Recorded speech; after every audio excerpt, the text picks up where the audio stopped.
On poursuit en compagnie de notre amoureux de la culture, Kevin Girard. Comment ça va aujourd'hui? Ça va bien, j'ai le cœur en fête, je suis Oui, amoureux. oui. Oui, puis la culture dans la région, on le Oui. sait, elle est riche, elle se développe, elle est vivante. Oui, oui, on dit tout le temps, c'est ça. Oui. Exactement. Et ce matin, dans la chronique, c'est le théâtre et la littérature qui Oui. vont être à l'honneur. On va débuter tout de suite en théâtre. Théâtre, milieu dans lequel tu es rendu très présent, Oui, oui. aussi très actif. Bon, d'ailleurs, on va parler de 3 pièces de théâtre Oui. à ne pas manquer. On va y aller avec une première qui se trouve être la 68e production du théâtre Micmac. C'est pas rien, hein? 68 productions, Oui. on en est rendu là pour le théâtre Micmac. Rappelons-le, le théâtre Micmac, c'est un théâtre amateur, mais qui, par la force des choses, parce qu'ils sont rendus à leur 68e production, ont quand même une certaine expertise dans le milieu du théâtre. Oui. Ils sont reconnus aussi, ils sont au sein de la Fédération des théâtres amateurs, ils gagnent de nombreux prix à chaque année. Donc, c'est un théâtre incontournable dans la région qui est situé à Roberval. Donc, 68e production, de quoi on a décidé de parler cette année? On y va avec la pièce Joulix de l'auteur de la dramaturge Marie-Christine Léhu. Qu'est-ce que ça raconte? C'est un personnage symbolique de 7 ans qui va raconter un peu, dans une narration un peu spéciale, les déboires amoureux de ses parents. Il y en a un qui est toujours parti à l'aventure, l'autre qui court un peu après. Et donc, c'est une histoire d'amour tumultueuse qui est racontée par un enfant de 7 ans. C'est une mise en scène de Dario Larouche qui, depuis de nombreuses années, collabore avec le théâtre Micmac. Oui. C'est disponible donc à la salle Lionel Villeneuve du Centre culturel communautaire de Roberval du jeudi au samedi jusqu'au 29 avril à 20h. Les billets sont de 25 $ adultes, 15 $ étudiants. Et on a une distribution quand même impressionnante. Élise Hudon, Thibault, Stéphane Doré, Gervais Arcan, Ursule Garneau, Denis Lavoie et Mélanie Tremblay seront sur scène et la scénographie a été confiée donc à Christian Roberge. Allez voir ça, ça vaut le détour, une 68e production qui risque de peut-être vous faire verser quelques larmes. Ça risque d'être très touchant. Donc, pour réserver, c'est le 88-275-1778 et l'information au théâtremicmac.com. Donc, félicitations à la Bravo, la compagnie. 70e s'en vient. Ben oui, tout à fait. Puis je veux juste souligner, souvent le terme amateur peut avoir une perception pas péjorative. du tout, là, c'est ça. Donc, c'est vraiment fait de façon professionnelle. Toi-même, tu as fait partie d'une des plus grandes productions amateurs qu'on retrouve dans la région et au Québec. Une deuxième pièce, une grande épopée version marionnette. Oui, une épopée marionnettique, une grande fresque marionnettique qui est de passage à Jonquière. C'est le Théâtre La Rubrique, donc, qui est le diffuseur qui amène ce spectacle-là. C'est le spectacle Guerre et paix du Théâtre de quartier, une co-production donc entre le Théâtre de quartier et le Théâtre du Sous-Marin Jaune. De quoi ça parle? En fait, c'est une version adaptée d'un grand classique de la littérature russe, Guerre et paix. On se situe dans les guerres napoléoniennes, mais cette fois-ci du côté des Russes. Alors, on a un point de vue un peu différent de ce qu'on est habitué de voir finalement. Alors, c'est bien sûr la guerre qui oppose les Russes et les Français. Et là, je vous le dis, c'est un spectacle qui visuellement est intéressant à voir et très original à voir. La marionnette est quand même, c'est un art qui permet une mise en scène créative, vraiment impressionnante. Et vous allez voir que dans ce spectacle-ci, qui, rappelons-le, est un spectacle pour adultes, Oui. alors souvent on associe la marionnette avec un bas, puis c'est pour enfants. Pas du tout dans cette fois-ci. Hein?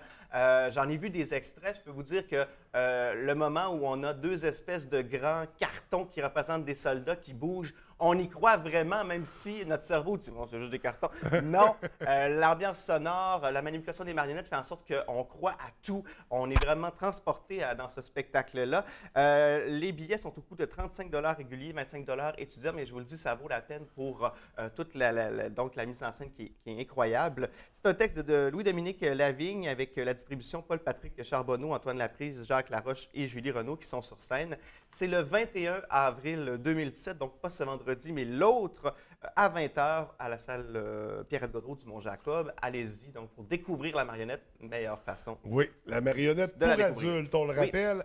On visite aussi un grand classique québécois cette semaine, la semaine prochaine. La semaine prochaine, toujours.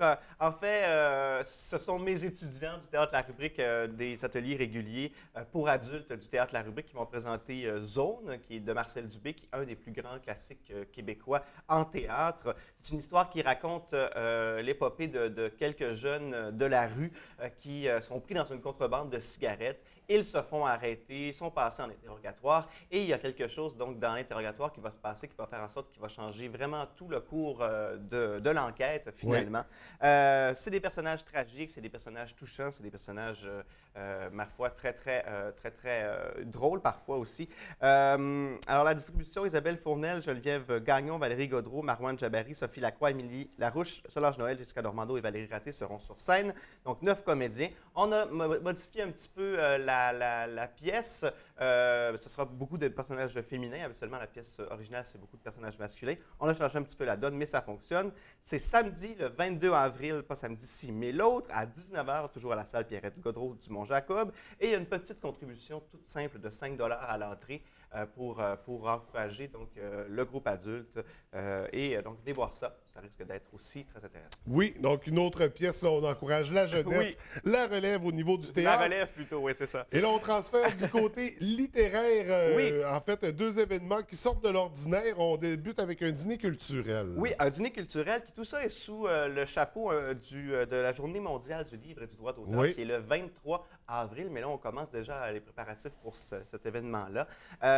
Le 11 avril, donc demain, en fait, mardi demain, à midi, à la bibliothèque de Chicoutimi, il y aura un midi culturel autour de livres où Charles Sagalan, poète publié dans la région, va venir vous parler de ses livres coup de cœur, une dizaine de livres qui l'ont touché dans tous les genres différents, de l'essai à l'album jeunesse, au roman, aux nouvelles, à la poésie aussi. Donc, il va vous parler de toutes sortes de livres qui l'ont marqué. Et très intéressant aussi, donc ces livres-là seront transportés à Place Citoyen le 23 avril lors de la journée du livre et du droit d'auteur. Ce sera 2 personnages des Clowns noirs, Trac et Contrecœur, qui feront la grande lancée, la criée de l'escouade littéraire.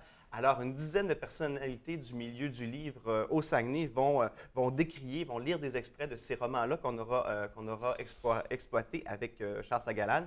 Ça risque d'être un événement très festif. Et je vous invite, pour la Journée mondiale du livre et du droit d'auteur, il y a vraiment plusieurs activités gratuites sur le territoire. Je pourrais vous en parler pendant longtemps, oui. Mais je vous invite à aller sur littérature-sagami.com pour en avoir davantage de détails. Voir toute la programmation et on termine ça avec une activité bien spéciale, du speed booking. Oui, du speed booking qui est dans la formule, donc comme d'un speed dating finalement, où on rencontre quelqu'un, on a 4 ou 5 minutes pour se présenter, pour faire bonne impression. C'est un peu le même principe qu'on fait avec la littérature. Finalement, vous avez un livre coup de cœur que vous n'avez pas beaucoup de temps à convaincre que c'est le livre le meilleur au monde, finalement. Alors, vous devez faire tomber la personne devant vous, amoureux du livre de votre choix. Alors, c'est un événement un peu spectacle. On dit que toutes les ruses et les bons coups seront permis pour vous charmer. Alors, allez-y, ça risque d'être une soirée vraiment enlevante. C'est ce vendredi-ci, donc à 19 h, à la bibliothèque de Jonquière, jeudi, pardon, à la bibliothèque de Jonquière. L'entrée est libre, donc le 13 avril. On se présente avec notre livre. Exactement, on se présente, puis on est prêt déjà à... Préparez-vous un petit peu quand même avant pour trouver les bons mots. Mais ça sera donc... Mais c'est vraiment festif, c'est pour le plaisir qu'on fait ça. Donc, pour encourager l'amour à la littérature, faire découvrir de belles œuvres, donc ça s'adresse à tout le monde. Et on revient sur mon amoureux de la culture. Oui, tout à fait. Kevin, écoute, c'est toujours un plaisir de te recevoir. Oui. On se revoit dans 2 semaines? Dans 2 semaines. Alors, à très bientôt. Merci.